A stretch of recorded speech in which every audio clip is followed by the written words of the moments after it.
عقیدہ اس بات کو کہتے ہیں جس کو انسان اپنا دین بنا لے۔ کہا جاتا ہے کہ فلاں کا عقیدہ بہت اچھا ہے، اس کا معنی ہے کہ وہ شک و شبہ سے پاک ہے، وہ اپنے دین پر قائم ہے اور اپنے اعتقاد پر ہر طرح کے شک و شبہات سے پاک ہے۔ عقیدہ ایک قلبی عمل ہے، دل کی کیفیت کا نام ہے، جس کا معنی ہے کہ دل سے کسی چیز پر پختہ یقین رکھے۔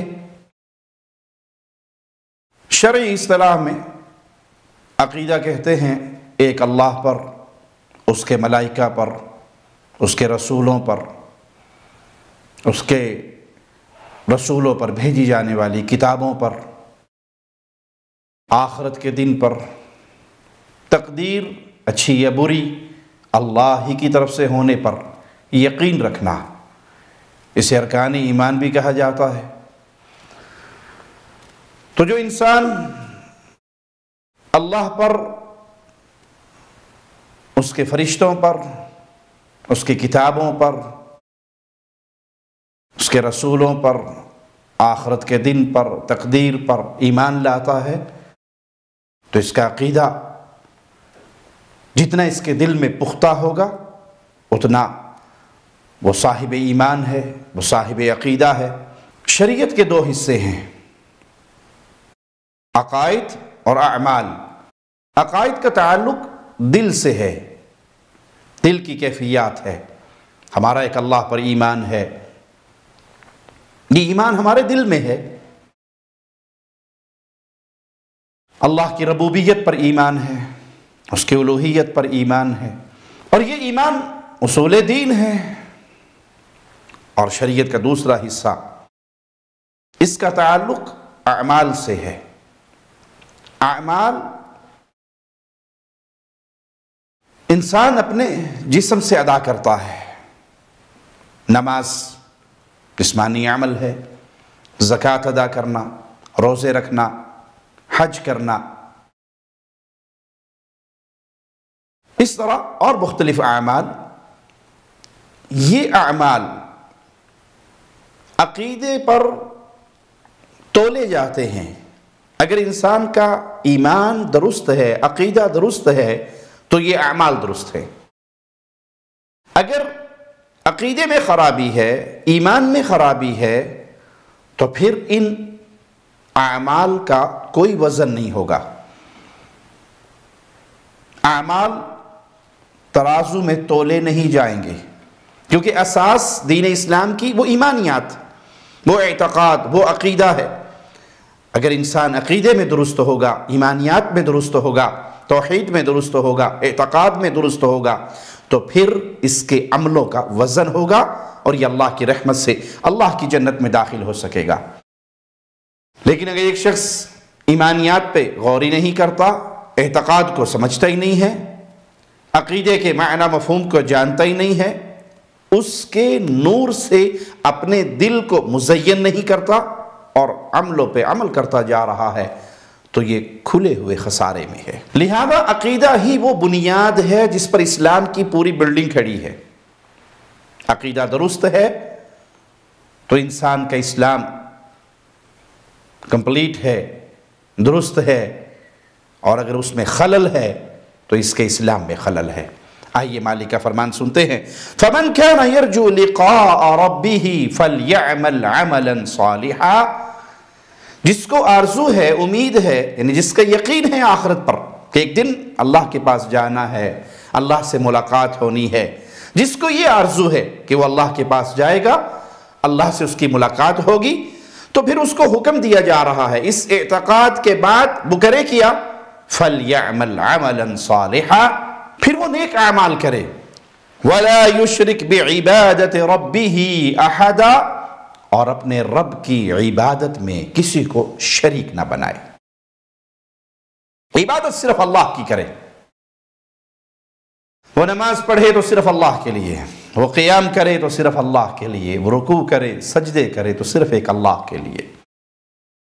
وہ قربانی کرے تو صرف ایک اللہ کے لیے، وہ نذر اور نیاز دے تو صرف ایک اللہ کے لیے، وہ پکارے دعائیں مانگے تو صرف ایک اللہ سے، وہ کائنات میں تصرف کرنے والا کسی کو مانے تو صرف ایک اللہ کو، اللہ کی عبادت میں کسی کو شریک نہ ٹھہرائے، اعتقاد درست ہو، پھر عمل صالح ہو اور شرک سے برات ہو، یہی جنت میں جانے کا ذریعہ ہے۔ مالک کا فرمان سنیے، وَلَقَدْ أُوحِيَ إِلَيْكَ وَإِلَى الَّذِينَ مِن قَبْلِكَ لَئِنْ أَشْرَكْتَ لَيَحْبَطَنَّ عَمَلُكَ وَلَتَكُونَنَّ مِنَ الْخَاسِرِينَ۔ یقیناً آپ کی طرف بھی اور آپ سے پہلے بھی جتنے انبیاء بھیجے گئے ان کی طرف یہ وحی کی گئی، لَئِنْ أَشْرَكْتَ، اگر آپ نے شرک کیا تو آپ کے سارے اعمال برباد ہو جائیں گے اور آپ خسارہ پانے والوں میں شامل ہو جاؤ گے۔ تو ایمان، اعتقاد، توحید یہ اساس ہے، یہ بنیاد ہے، اس کے اوپر پورے اسلام کی بلڈنگ کھڑی ہے۔ اعتقاد درست ہے، عقیدہ درست ہے، عقیدہ سلیم ہے، شرک کی غلاظتوں سے پاک ہے، تو پھر انسان اللہ کی جنت کا مہمان بنے گا۔ لیکن اگر عقیدے میں خرابی ہے، اعتقاد میں خرابی ہے، ایمانیات میں خرابی ہے، شرک کی غلاظتیں ساتھ لگی ہوئی ہیں، تو پھر کوئی عمل بھی انسان کو جنت میں نہیں لے جا سکتا۔ مولا کا فرمان سنیے، فَاعْبُدِ اللَّهَ مُخْلِصًا لَهُ الدِّينَ أَلَا لِلَّهِ الدِّينُ الْخَالِصُ، یقیناً آپ صرف ایک اللہ ہی کی عبادت کریں، اس کے لیے دین کو خالص کرتے ہوئے۔ اللہ کی عبادت مطلوب ہے خلوص کے ساتھ، ملاوٹ کے ساتھ نہیں۔ ملاوٹ کے ساتھ اللہ کے ہاں کوئی عمل قبولیت کے مقام پر نہیں پہنچتا۔ آپ اللہ کی عبادت کریں لیکن خالص نیت کے ساتھ، صرف ایک اللہ کو راضی کرنے کے لیے، خبردار اللہ ہی کے لیے خالص عبادت کرنا ہے۔ اللہ کی بھی عبادت، غیر اللہ کی بھی عبادت، یہ بندہ بھی مردود اور اس کی زندگی کے سارے اعمال بھی مردود۔ اللہ ہی کی عبادت، جو عبادت ہے وہ غیر اللہ کے لیے نہیں ہو سکتی۔ یہ ایک موٹا سا قانون اپنے دل میں ہمیشہ یاد رکھیں۔ سجدہ کر رہے ہیں اللہ کو، عبادت ہے، پیر کو نہیں کر سکتے۔ طواف کر رہے ہیں بیت اللہ کا، عبادت ہے، کسی کی قبر کا نہیں ہو سکتا۔ ذبح کر رہے ہیں، خون بہا رہے ہیں، فَصَلِّ لِرَبِّكَ وَانْحَرْ، یہ اب غیر اللہ کے لیے نہیں ہو سکتا۔ امید رکھتے ہیں اپنے مولا پر، اپنے خالق و مالک پر، اس کو پکارتے ہیں کہ اللہ شفا دے دے، اور اللہ شفا دیتا ہے۔ انسان بیمار ہوتا ہے، شفائیں صرف اللہ کی طرف سے آتی ہے۔ اگر یہی امید آپ نے غیر اللہ سے رکھی، یہی امید آپ نے کسی اور پر لگا لی، تو عبادت کو خالص اللہ کے لیے آپ نے نہیں کیا، ملاوٹ کر دی، اور ملاوٹ مولا کے ہاں قابل قبول نہیں ہے۔ خالصتاً عبادت حق ہے صرف مولا کائنات کا۔ یہ اور اس طرح کی بہت ساری آیات ہیں جو واضح دو ٹوک اعلان کرتی ہیں کہ اعمال قبولیت کا مقام پائیں گے اگر شرک کی غلاظتوں سے پاک ہوں گے۔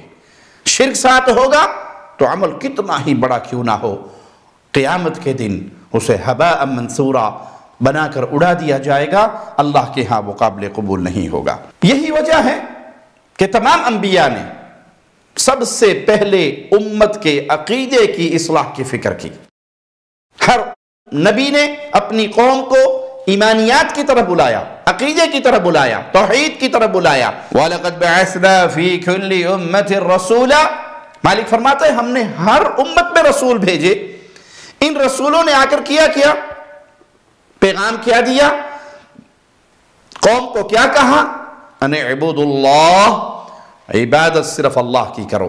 یہاں پر رکے نہیں، اہم ترین مسئلہ جس کو سمجھنا انتہائی لازم ہے کہ نبیوں نے آ کر، رسولوں نے آ کر یہ نہیں کہا کہ اللہ کی عبادت کرو اور بس، وَاجْتَنِبُوا الطَّاغُوتَ، عبادت اللہ کی جائے گی لیکن اللہ کے مقابل جتنے طواغیت ہیں ان کا انکار لازم ہے۔ آپ اللہ کی عبادت بھی کریں اور قبروں پہ سجدے بھی کرتے رہیں، اللہ کی عبادت بھی کریں اور طواف بھی غیر اللہ کی قبروں کا، ڈھیریوں کا، پتھروں کا کرتے رہیں، جھنڈوں کا کرتے رہیں، اللہ کو بھی پکارتے رہیں اور غیر اللہ کو بھی پکارتے رہیں۔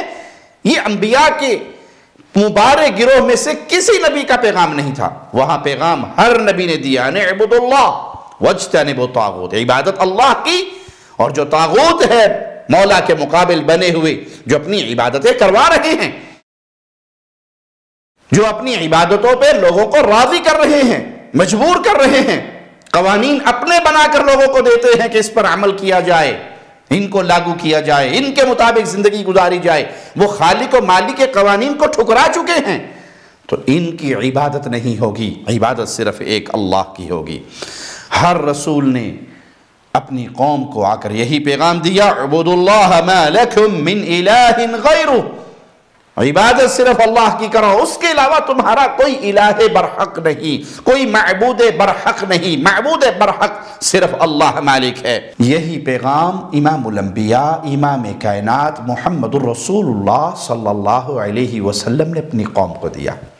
مکہ کی پوری زندگی آپ عقیدے کی اصلاح کرتے ہوئے گزار دیتے ہیں، قولوا لا الہ الا اللہ، ایک ہی آوازہ ہے آپ کا، لا الہ الا اللہ کے اقرار کر لو، رب کی وحدانیت پر ایمان لے آؤ، اللہ کی توحید کو تسلیم کر لو۔ تو پیارے بھائی، یہ عقیدے کا معنی و مفہوم ہے، اور یہ اسلام کی اساس ہے، یہ بنیاد ہے، اس پہ اسلام کی بلڈنگ کھڑی ہے۔ تو اعمال کرنے سے پہلے ایمان کی طرف لوٹئے، اعتقاد کی طرف لوٹئے، اس کی اصلاح کیجئے، آپ کے عمل کتنے ہی پیارے کیوں نہ ہو، عقیدے میں شرک ہوا تو برباد ہو گئے، عقیدے میں توحید موجود ہے تو ضرور رب کی جنت کے مہمان بنیں گے، عمل تھوڑے بھی ہوں گے تو رب اپنی رحمتوں سے جنت عطا فرما دے گا۔ اللہ سے دعا ہے اللہ ہمیں توحید کا صحیح فہم عطا فرمائے، اس راستے پہ چلنے کی توفیق عطا فرمائے جو راستہ امام الانبیاء، امام کائنات، امام اعظم محمد الرسول اللہ صلی اللہ علیہ وسلم ہمیں دے کر گئے، کہ وہ راستے پر چلنے والا کبھی بھی گمراہ نہیں ہو سکتا، اور وہ ہے کتاب و سنت۔ کتاب و سنت پہ عمل کیجئے، آپ اللہ کی جنت کے مہمان بنیں گے۔ اقول قولی ھذا واستغفر اللہ لی ولکم ولسائر المسلمین۔ ہر لمحہ قرآن اور سنت کا ترجمان، فاضلات الشیخ توصیف الرحمان۔